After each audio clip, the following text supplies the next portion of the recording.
Hello friends, நம்ம இன்னைக்கு என்ன பார்க்க போறோம்? பல்ஸ் ஆக்சிமீட்டர் பார்க்க போறோம். இது எதுக்கு பார்க்குறதுன்னா, நம்மளோட பிளட்ல இருக்கிற காற்றையும், நம்மளுக்கு பல்ஸையும் என்ன பண்ணும்னா, இது காட்டும். இதோட பேட்டரி வந்து நம்ம எப்படி போடலான்னு பார்க்கலாம். அதுக்கு முன்னாடி இது மெத்தட் எப்படி இருக்குன்னு நம்ம பார்க்கலாம். இது வந்து ஒரு கிளிப்பு மாடல்ல என்ன பண்ணியிருக்காங்க, வடிவமைச்சிருக்காங்க. ஒரு பக்கம் மட்டும் என்ன ஆகும்னா, வாய் வந்து தொறக்கிற மாரி இருக்கும். இதுக்குள்ள இதுக்குள்ள இங்க ஒரு லைட் மாரி எரியும். பேட்டரி போட்டா லைட் மாரி எரியும். இல்லன்னா எரியாது. இது பேக் சைட்ல என்ன ஆகும்னா, ஒரு அம்பு மாரி இருக்கு. இந்த அம்பு எதுக்காகன்னா, நீங்க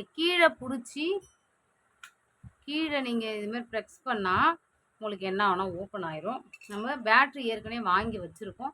இந்த பேட்டரி வந்து ஒரு பட்டன் மாரி இருக்கு. அந்த பட்டன் வந்து எதுல டச் ஆகும்னா, இந்த இடத்துல டச் ஆகணும். ஒரு ஒரு குட்டியா ஒரு ஒயர் வளைஞ்சிருக்கு இல்லையா? இந்த இடத்துல டச் ஆகணும். கம்பி மாரி நீட்டிட்டு இருக்கும். அது வந்து இந்த பேக் சைட்ல ஒண்ணுமே இருக்காது. அதில டச் ஆகும். இப்ப கம்பி மாரி இருக்குதுல்ல, அழுத்தம் குடுத்து நம்ம உள்ள அமுச்சிடலாம். இந்த சைட்லயும் அதே மாரி கம்பி மாரி இருக்கிறத உள்ள அமுச்சிட்டு, இப்ப நம்ப பல்ஸ் ஆக்சிமீட்டர வந்து நம்ம க்ளோஸ் பண்ணிடலாம். இப்ப நம்ப கையில எந்த கையில வேணா நம்ம மாட்டிக்கலாம்.